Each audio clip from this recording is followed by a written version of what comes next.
있지 않았으니까 자신이 없는 분들은 집으로 돌아가시기 바랍니다. 이 가사 있고 삭발하고 사는 중에 사는 것은 인간 가운데 가장 거룩한 사람이 가야 될 길인데, 혹시 아직 마음의 준비가 안 되신 분들은 집으로 가시라고. 그리고 이 길 속에서는 24시간이 모두 자기의 자유와 자기가 마음대로 설 수 있습니다. 그 어디에도 구속되지 않습니다. 근데 와보니 24시간은 뭐 대구도 와야 되고 부산도 가야 되고 조금 쏘갔다 싶은 생각은 있지만, 그래도 24시간이 하여튼 좀 보장되는 동네라. 집 나갈 때 돌아와서 씻고 목욕할 때 마음 쓰는 법.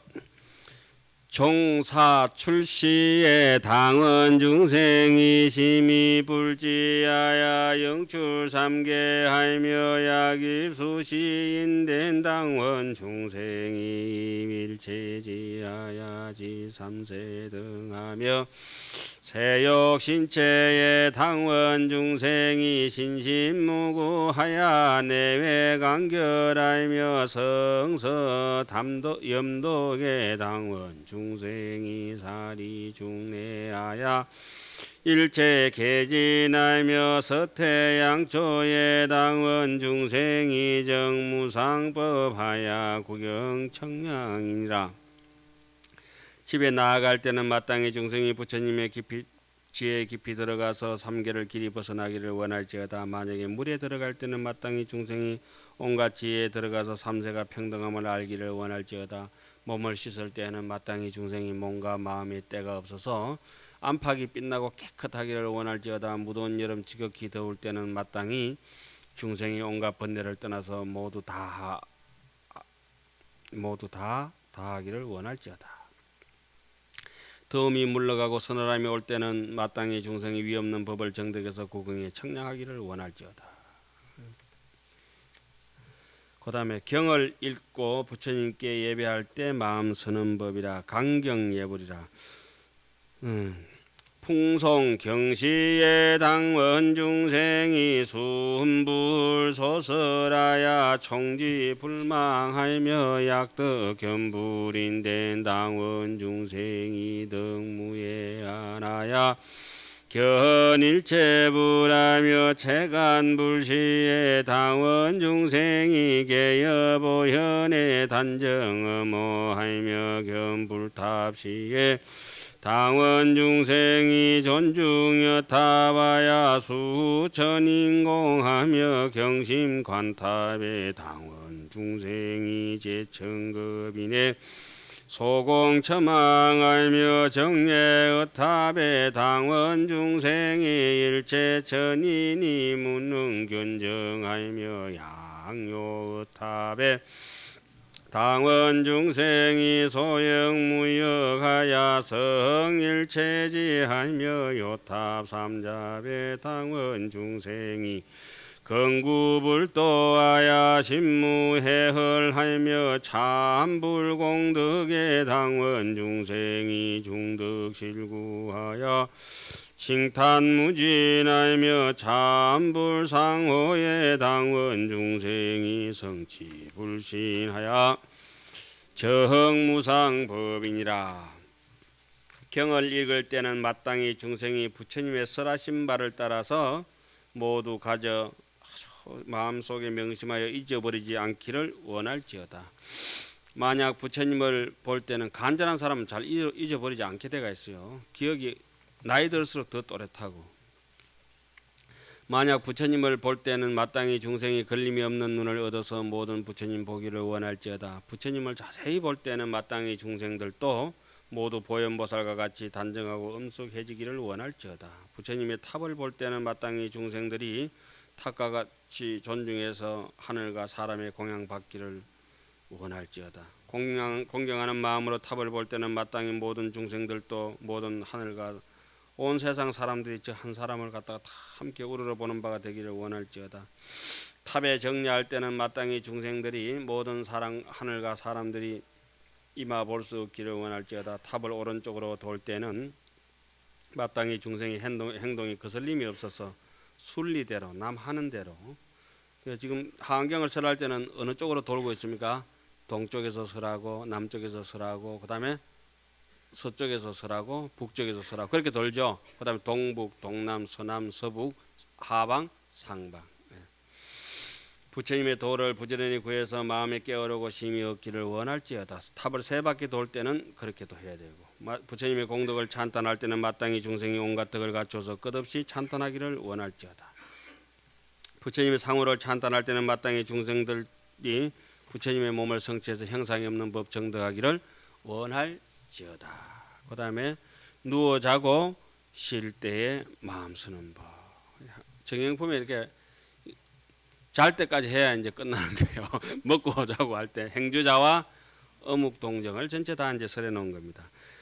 약 세족시인된 당원 중생이 구적 실력하여 소행무에 알며 이시 침식의 당원 중생이 신등하는 하고 신무 동난 알며 수면 시오의 당원 중생이 일체 지각하여 초고 시방이라.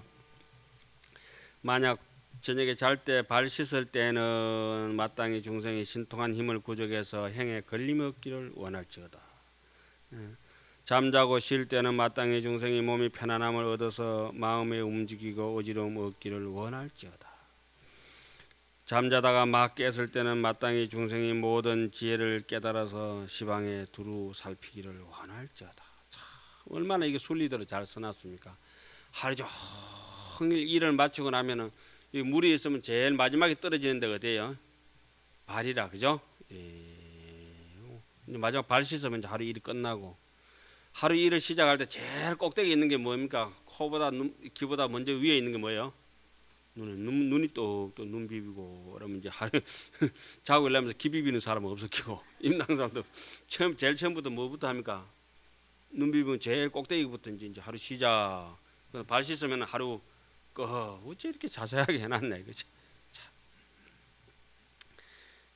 잠자다가 막 깼을 때는 마땅히 중생이 모든 지혜를 깨달아서 시방을 두루 살피기를 원할지어다. 요까지 안 되더라도 잠자다 깨면은 잠을 그래 오래 못 자죠. 새벽 예불 가기 전에도 깨지고, 그죠?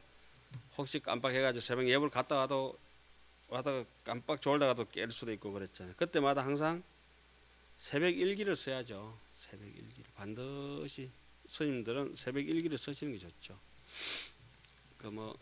명심해서 머리가 좋은 사람들은 명심해서 쓰는 가슴에 담아두는 것도 좋겠습니다만, 공부하는 것도 좋겠습니다만, 기록을 남겨놓으면은 요즘은 이제 컴퓨터 같은 것도 좋고 하니까 항상 기록을 종이에 써놨다가 옮겨놓으면은 나중에 10년 뒤에 15년 뒤에 20년 뒤에 자기가 다시 돌아보더라도 그때 사상하고 자기가 지금 변함이 없다는 걸 대충 느끼실 겁니다. 신기하죠? 그럼 지금 제가 강의하고 있는데 한 10몇 년 전에 강의했던 거 들어보면 사상이 똑같습니다. 야, 사람 이만큼 안 변하구나. 그런 걸 좀 많이 느끼죠. 근데 확 변하는 게 좋은데 안 변하기 할 수 없는 거죠. 제 이제 입장이 그 정도밖에 안 되니까. 마지막으로 마음 서는 법을 인해서 이익 얻음을 찬탄하다 이렇게 해놨습니다. 첫 대목에서는 아까 요 대목을 아까 뭐라고 나왔죠? 어떻게 마음을 써야 아주 수성하고 오묘하고 신비로운 인생의 공덕을 쌓으면서 살 수 있겠느냐. 이래가지고 이제 집에 있을 때, 출가했을 때, 양치질 할 때, 세수할 때부터 발 씻을 때까지, 그죠? 남인데 업신여김 받을 때부터 공경 받을 때까지, 예? 그 모든 조건에 대해서 다 써놨는데 결론을 따지고 보니까 첫 모두의 말씀드렸던 대로 뭡니까? 인생의 행복은 어디에 있다? 무조건에 있다. 무조건 행복한 거죠. 슬퍼도 행복한 거고 기뻐도 행복한 거고. 밥이 거친 밥을 먹어도 좋은 걸 생각해야 되고, 맛난 밥을 먹더라도 탐욕을 던져버려야 되고, 그래 되면 중이라고 할 수 있죠. 왜냐하면 아주 꿈속에서 황금덩어리나 또 꿈속에서 똥덩어리를 밟았든지 황금덩어리를 주웠다 하더라도 공하니까, 일체 유의법은 여몽 한포형이니까. 지금 여기 다 써내놓은 게 좀 뭡니까? 일체 유의법이죠. 까짓 것 다 일체 유의법입니다. 그죠? 그런데 이 일체 유의법이 뭘 벗어나지 못하고 있습니까? 법성이라고 하는 텅 빈 우리 자성청정을 벗어나지 못하고 그 범주에 있다는 거죠. 손오공이 마치 부처님의 손바닥을 벗어날 수 없듯이 10마일이나 날아가서 오줌을 기둥 하나 있는데 오줌 찌 깔겠는데 부처님 손바닥에 오줌 쌌잖아요. 손오공이. 부처님 손바닥 아니죠. 우리가 아무리 벗어나고 싶다고 하더라도 이 불성에서 벗어날 재주는 없고, 그런데 그 안에 있으면서 온갖 재주를 부린다고 부려봤자 부처님의 손바닥 아니고. 그럼 마음 서는 법을 인해서 이 얻음을 찬탄하다. 마음은 비울수록 채워진다고 하는 무조건의 임무소독고 반야신경 얘기를 빌리자면 얻을 바가 없는 까닭에 하암경을 본다 이거죠. 자, 마지막에 공덕 부분에 이제 해양하겠습니다. 왜 이 공덕 부분을 제일 마지막에 해놨겠습니까? 중생들은 공덕이 돈이 안 되면 공부 안 합니다. 그래서 마지막에 항상 귀신놈 같은 데 일어났죠. 인연분, 이비분, 해석분, 수행신신분, 마지막에 건수, 이익분. 어디에 가든지 간에 경전 마지막 부분에 이렇게 하면 이익이 있다고 항상 제시를 합니다. 그거는 어떤 중생들, 이 하암경이란 건물은 정말 크거든요. 그죠? 하암경이란 건물은 건물 한 코가 굉장히 크죠. 메리치도 빠져나가고 정갱이도 빠져나가고 꽁치도 빠져나가고 고등어도 빠져나가고 오징어도 빠져나가고 누가 걸립니까? 고래나 걸리죠. 고래. 향유고래, 번고래, 고래나 크다란 거죠. 이 뜻은 이 하암경은 잔체들이 볼만한 책이 아니라는 거죠. 봐도 봐지지도 안 하고 수고스럽기만 하고 복잡하기만 하고. 하암경 보다가 이제 재미없으면은 나는 잔체이다. 잔체 밑에 올체이다. 하면 되는 거죠. 하암경을 이렇게 끝까지 볼 수 있는根기는 반복을 싫어하지 않으면은 그때부터는 성인의 길로 가는 겁니다. 반복을 고수가 된 사람들은 계속 반복일 뿐입니다. 그래서 신야자는 신비롭고 신통을 얻는 사람은 신야자는 반복이라 천단만련이라 1000번 읽고 10,000번 읽고 율곡선생이 능경을 천독했다 하지 않습니까? 세종대왕께서 구소수관을 10만독 했다 하잖아요. 그런 분들은 성인, 군자, 성덕, 성왕이 되기까지는 남들을 배려하는 마음이 반복 속에서 이루어졌다는 거죠. 박찬호도 계속 반복했을 뿐이라. 보나 안 보나 난 보이는 데 던지고 안 보이는 데 던지고 반복하고 반복했던 사람은 1000번 단련하고 10,000번 단련해서 천단만련했던 예를 들면 요즘 낮춰서 얘기해서 미안합니다만 낮춘 것도 아니죠. 추신수 같은 사람들 그죠? 참고 견디고 오랜 연습 속에서 자기 타고난 소질을 개발해서 원래 한 1000억 받겠죠. 1000억이죠. 아이고 마돈나도 그 노래 잘해가지고 1300억 벌었다 하더라고. 1300억. 나도 연불은 할 거 이렇게 잘못해가지고. 자 마지막에 그런 달래는 의미 연불하는 심정을 한번 읽겠습니다.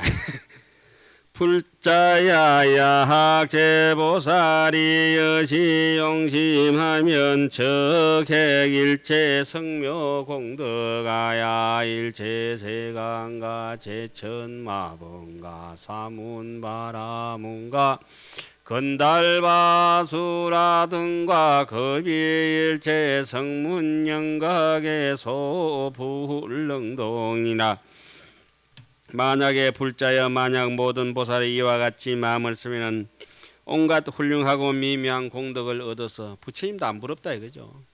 오직 자신이 신비롭고 아름다울 뿐이라. 자기의 인생에 꽃이 핀 거죠. 이렇게 마음 쓰면은 모든 세간과 모든 하늘과 마와 범천과 사문과 바라문과 건달바와 아수라와 그리고 온갖 성문과 영각들이 능히 움직이지 못하나니라.